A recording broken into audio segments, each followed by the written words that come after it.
Samuel कौम से खिताब करता है।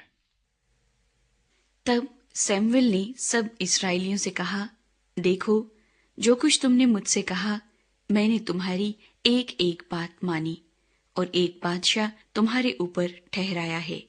और अब देखो, ये बादशाह तुम्हारे आगे आगे चलता है। मैं तो बुढ़ा हूँ और मेरा सर सफेद हो गया, और देखो, मेरे बेटे तुम्हारे साथ हैं। मैं लड़कपन से आज तक तुम्हारे सामने ही चलता रहा हूँ। मैं हाजिर हूँ, सो तुम खुदावंद और उसके ममसू के आगे मेरे मुंह पर बताओ कि मैंने किसका बैल ले लिया या किसका गधा लिया, मैंने किसका हक मारा या किस पर जुल्म किया, या किसके हाथ से मैंने रिश्वत ली ताकि अंधा बन जाऊं। बताओ, और ये मैं तुमको वापस कर दूंगा। उन्होंने जवाब दिया, तूने हमारा हक नहीं मारा और ना हम पर जुल्म किया, और ना तूने किसी के हाथ से कुछ लिया। तब उसने उनसे कहा कि खुदावंद तुम्हारा गवाह और उसका ममसू आज के दिन गवाह है कि मेरे पास तुम्हारा कुछ नहीं निकला। उन्होंने कहा, वो गवाह है।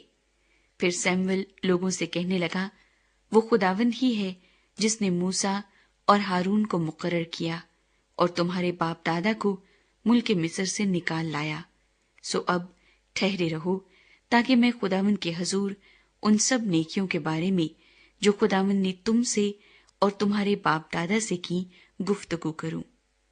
जब याकूब मिस्र में गया और तुम्हारे बाप दादा ने खुदावंद से फरियाद की, तो खुदावंद ने मूसा और हारून को भेजा, जिन्होंने तुम्हारे बाप दादा को मिस्र से निकालकर इस जगह बसाया।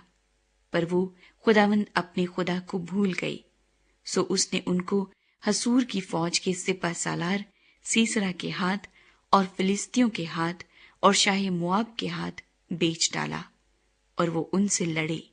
फिर उन्होंने खुदावंद से फरियाद की और कहा कि हमने गुनाह किया, इसलिए कि हमने खुदावंद को छोड़ा और बालीम और अस्तारात की परस्तिश की।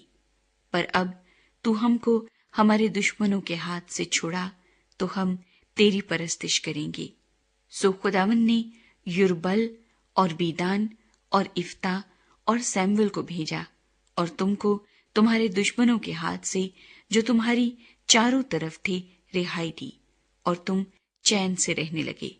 और जब तुमने देखा कि बनी अमून का बादशाह नाहस तुम पर चढ़ आया, तो तुमने मुझसे कहा कि हम पर कोई बादशाह सल्तनत करे, हालांकि खुदावंद तुम्हारा खुदा तुम्हारा बादशाह था। सो अब उस बादशाह को देखो जिसे तुमने चुन लिया और जिसके लिए तुमने दरखास्त की थी। देखो, खुदावंद ने तुम पर बादशाह मुकर्रर कर दिया है। अगर तुम खुदावंद से डरते और उसकी परस्तिश करते और उसकी बात मानते रहो और खुदावंद के हुक्म से सरकशी न करो, और तुम और वो बादशाह भी जो तुम पर सल्तनत करता है, खुदावंद अपने खुदा के पैरव बने रहो तो खैर। पर अगर तुम खुदावंद की बात ना मानो बल्कि खुदावंद के हुक्म से सरकशी करो, तो खुदावंद का हाथ तुम्हारे खिलाफ होगा, जैसे वो तुम्हारे बाप दादा के खिलाफ होता था। सो अब तुम ठहरे रहो और इस बड़े काम को देखो जिसे खुदावंद तुम्हारी आंखों के सामने करेगा। क्या आज गेहूं काटने का दिन नहीं? मैं खुदावंद से अर्ज करूंगा कि बादल गरजे और पानी बरसे, और तुम जान लोगे और देख भी लोगे कि तुमने खुदावंद के हजूर अपने लिए बादशाह मांगने से कितनी बड़ी शरारत की। चुनाचे सैमुएल ने खुदावंद से अर्ज की, और खुदावंद की तरफ से उसी दिन बादल गरजा और पानी बरसा। तब सब लोग खुदावंद और सैमुएल से निहायत डर गए। और सब लोगों ने सैमुएल से कहा कि अपने खादिमों के लिए खुदावंद अपने खुदा से दुआ कर कि हम मर न जाएं, क्योंकि हमने अपने सब गुनाहों पर ये शरारत भी बढ़ा दी है कि अपने लिए एक बादशाह मांगा।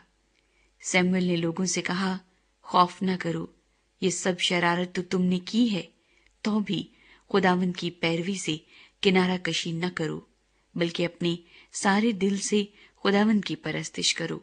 तुम किनारा कशी न करना, ورنہ باطل چیزوں کی پیروی کرنے لگو گے جو نہ فائدہ پہنچا سکتی نہ رہائی دے سکتی ہیں، اس لیے کہ وہ سب باطل ہیں، کیونکہ خداوند اپنے بڑے نام کے باعث اپنے لوگوں کو ترک نہیں کرے گا، اس لیے کہ خداوند کو یہی پسند آیا کہ تم کو اپنی قوم بنائے۔ اب رہا میں، سو خدا نہ کرے کہ تمہارے لیے دعا کرنے سے باز آ کر خداوند کا گناہ گار ٹھہروں، بلکہ میں وہی راہ جو اچھی اور سیدھی ہے تم کو بتاؤں گا۔ فقط اتنا ہو کہ تم خداوند سے ڈرو اور اپنے سارے دل اور سچائی سے اس کی عبادت کرو، کیونکہ سوچو کہ اس نے تمہارے لیے کیسے بڑے کام کیے ہیں۔ پر اگر تم اب بھی شرارت ہی کرتے جاؤ تو تم اور تمہارا بادشاہ دونوں کے دونوں نابود کر دیے جاؤ گے۔ فلسطین